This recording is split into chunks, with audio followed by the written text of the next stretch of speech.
خطاگی خودتون یک دنیا، خطاگی فرزنداتون یک دنیا، خطاگی پدر و مادراتون یک دنیا. همون اصلاح کنید.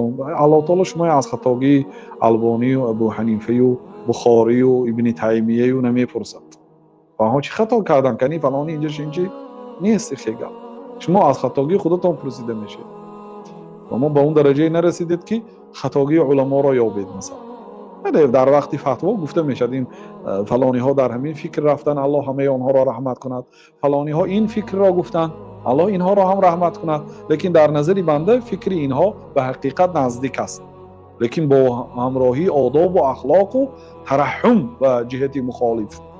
میگم که اینها خطا فتوا دادن، الله تعالی اینها را رحمت کند، اینها درست فتوا دادن، الله تعالی اینها را رحمت کند.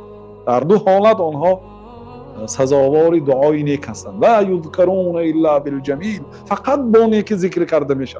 فمن ذکرهم بغیر خیر فهو علی غیر سبیل، کسی که بغیر نیکی اگر نام عالما را گیرد در راه راست نیست. الله اعلم.